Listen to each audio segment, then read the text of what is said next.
If you have been on the internet in the last 24 hours, here's what the internet wants you to know about. The internet wants you to see this photo by a Seattle Post-Intelligencer photographer named Josh Trujillo. This is a photograph of an 84-year-old woman just after she was pepper sprayed in the face by Seattle police. Seattle police broke up a We Are the 99% Occupy demonstration in that city last night. They used pepper spray in mass quantities, as you see here, to break up that demonstration. Here's a report from the local Fox affiliate. Dozens of protesters were hit, including this pregnant woman.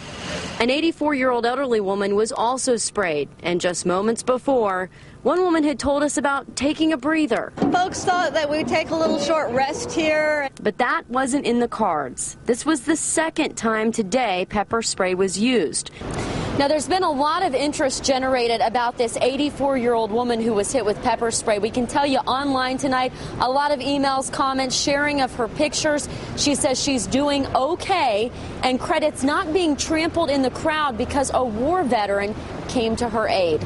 The website Think Progress Today posted this video showing the moment when that Iraq war veteran escorted this elderly woman to safety, and he introduces himself to her. You'll see this shows the immediate aftermath of the pepper spraying. It's a little confusing at start.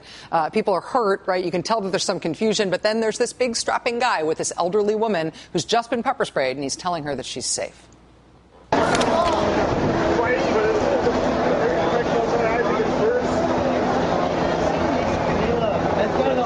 Sergeant Walls, you're saying you're a strong lady. They're pushing me, and you're a strong lady.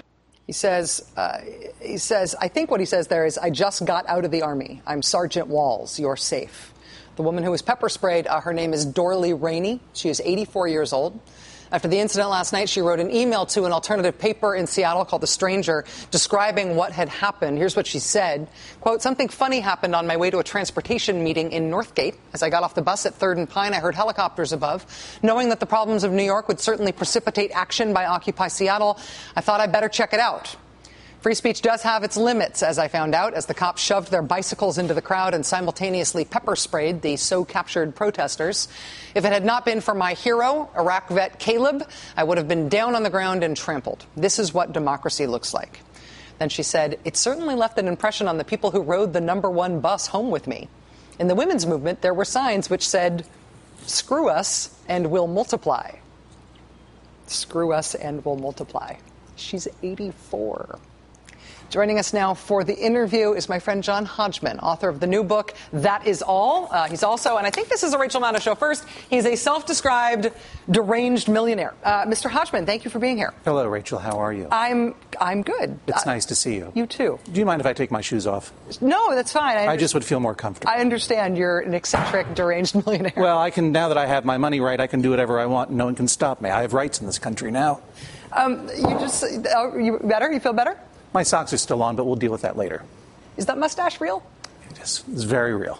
It's awesome. Thank you. Watching that footage from Seattle last night, yes. Tear gassing 84-year-olds. Here in New York City, Mayor Bloomberg ordered everybody camped out at Occupy Wall Street to scram, cleared out Zuccotti Park. Good for Bloomy. Really? Yeah. Does it matter? He was doing his part. Does it matter for the importance of this movement that it is a billionaire mayor who is now the Occupy figure? Yes, it's perfect. Yes. It couldn't be more perfect. I mean, not to discredit the movement and their goals, whatever they may be, but it is a little bit like Herman Cain. It is an art project. It is a demonstration of something. They chose one of the weirdest places in the world, a privately owned public space, an exercise in contradiction, Brookfield's own weird art project, to find out what is a public space, to put themselves in the way of Wall Street, to see what would happen if Wall Street traders had to look at hippies all day, every day, forever and ever.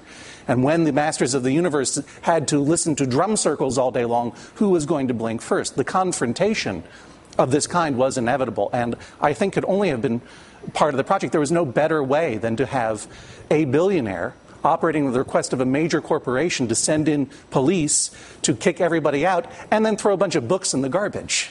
I mean, he might as well be a papier-mâché puppet in an anarchist parade.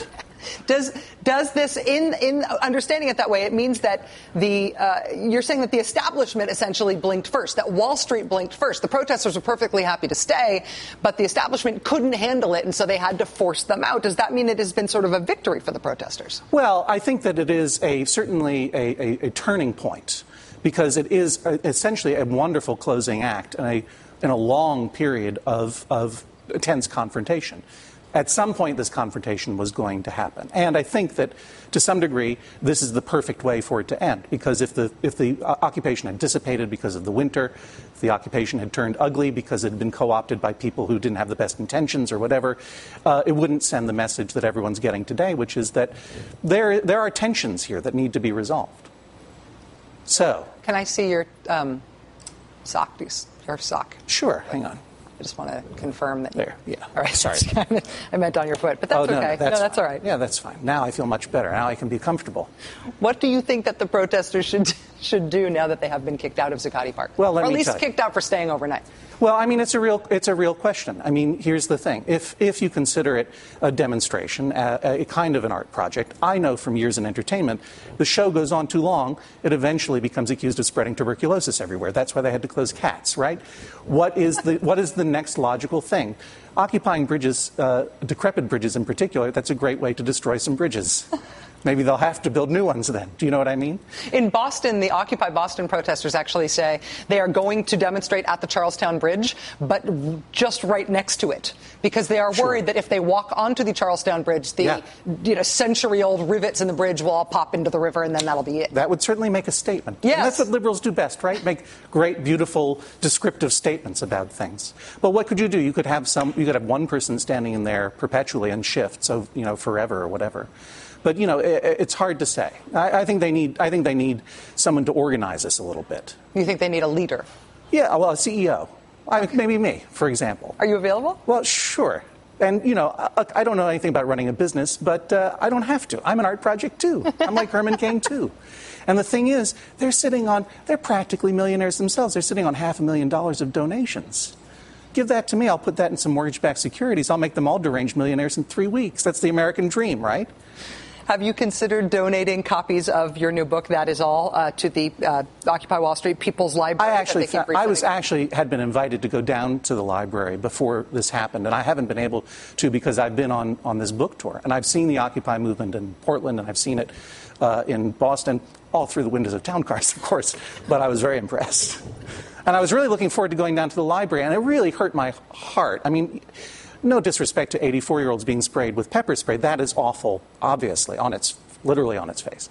But there is something really bad, too, about throwing books away. That is a demonstration of political force that never cheers anyone. No. You know what I mean? And to me, it just seems so blinkered and weird that they actually chose to do that. I will also note, for the record, just as a favor to the people who are doing this, that messing with librarians never ends well for anybody except the librarians. No, they will put you in order. That's what they do. That's exactly right. They put things in order. John Hodgmans' new book is called That Is All. It's brilliant, as are you. It's nice to see you, my friend. It's lovely to see you. Thank you for being here. You. All right, we'll be right back.